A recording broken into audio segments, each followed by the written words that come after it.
Imagine for a moment that you walk into a classroom. One teacher sees 30 students, another teacher sees 30 developing human beings. The first teacher asks, "What do I need to teach today?" The second asks, "Who are these children becoming?" That difference changes everything. Today, we're diving into one of Rudolf Steiner's most practical and useful educational works, Practical Advice to Teachers, and the daily work of becoming a better teacher.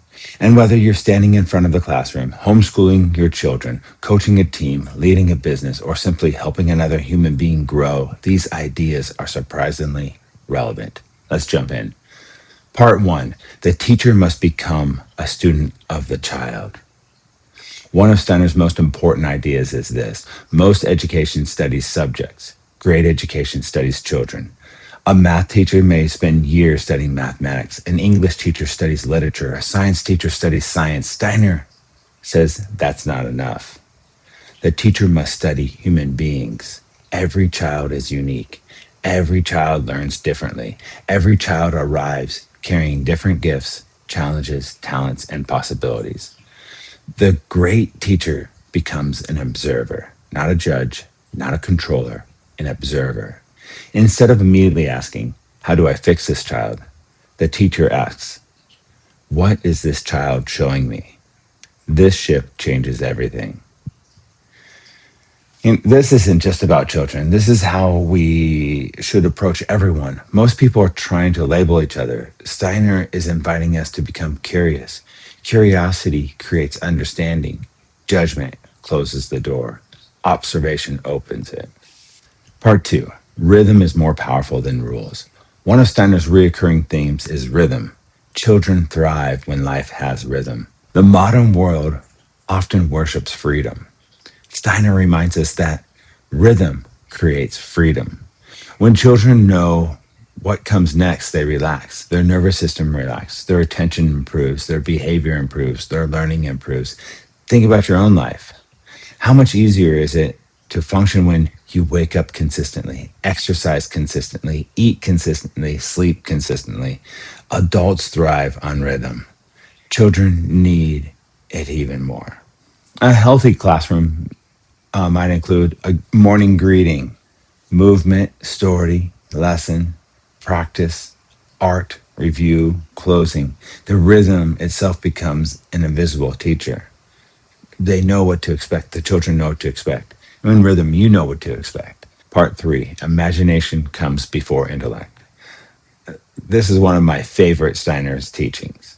He never opposed thinking. He simply understood development. Children think in images long before they think in abstractions. Modern education often starts with definitions. Steiner starts with stories. Modern education often starts with concept. Steiner starts with experiences. Modern education often starts with analysis. Steiner starts with imagination, because imagination is the bridge to understanding. A child who experiences something deeply can later understand it intellectually. But understanding without experience often remains lifeless. This is why stories are so powerful. Human beings remember stories, not bullet points, not PowerPoint slides. Stories create pictures. Pictures create feelings. Feelings create memories. Memories creates wisdom. Part four, discipline through relationship. One of the most valuable lessons in the book concerns discipline. Steiner makes an important distinction between authority and control. Control says, "Obey me." Authority says, "You trust me." Children naturally follow adults they respect. The strongest classroom management strategy isn't punishment, it's relationship. The strongest authority comes from consistency, fairness, competence, care, authenticity. The child feels, this person wants what's best for me. That's where true authority begins. Part five, movement is learning. Steiner repeatedly reminds teachers that children learn with their entire bodies. Learning is not just a head activity. The body participates, the emotions participate, the will participates. Movement strengthens attention. Movement strengthens memory. Movement strengthens engagement. This is why Waldorf classrooms often include walking, clapping, rhythm exercises, singing, games, handwork, artistic activities. The body helps anchor learning. Modern education often asks children to sit for hours. Nature never designed children that way. Children learn by doing. And honestly, adults do too. Part six: head, heart, hands. Perhaps Steiner's most famous educational principle, and one of my favorites. It's what got me into Waldorf education. Head, heart, hands. Education should develop the head, thinking, the heart, feeling, the hands, willing and doing. I think modern education focuses almost entirely on thinking. And Steiner says human beings are more than intellect. We feel, we create, we act. A complete lesson touches on all three. For example, learn about trees. Feel appreciation for the trees through story or poetry. Plant or draw a tree. Now learning becomes whole. Part seven: the teacher teaches who they are. And this is one of Steiner's deepest insights. Children learn less from what we say and more from who we are. Children watch everything. They watch how we handle frustration, how we speak, how we treat others, how we solve problems, how we respond to mistakes. Children imitate being before they imitate knowledge. The teacher's character becomes part of the curriculum. This applies to parents too, and leaders, and creators, and business owners. You are always teaching, even when you're not speaking. People learn from your example. Part eight: education is gardening.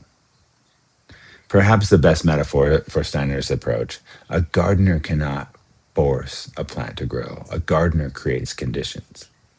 He finds the sunlight, brings the water, prepares healthy soil, and protects the garden. Growth happens from within. The same is true for children. You cannot force development. You can support development. You can nourish development. You can protect development. But growth itself arises from the child. This requires patience and faith. Bring them the sunlight, bring them the water, prepare the soil, and protect the children. Part nine: the self development of the teacher. Steiner believed great teachers never stop growing. The teacher's inner work matters. A teacher who is curious inspires curiosity. A teacher who is disciplined inspires discipline. A teacher who is enthusiastic inspires enthusiasm. The educator's personal development is not separate from teaching. It is teaching. A daily reflection practice. Ask yourself, what did I do well today? What did I miss? What did the children teach me? How can I improve tomorrow? Tiny improvements repeated daily create master teachers. So, what is the central message of practical advice to teachers?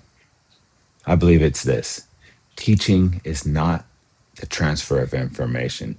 Teaching is the art of awakening human potential.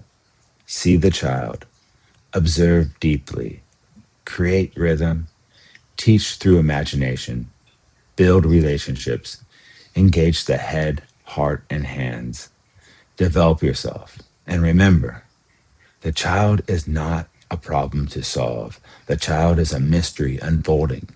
The greatest teachers don't manufacture human beings. They help human beings become themselves. And perhaps that's not just the purpose of education. Perhaps that is the purpose of life itself. Leave a comment below. What was the greatest teacher you ever had, and what made them unforgettable? And remember, don't just teach subjects, teach human beings.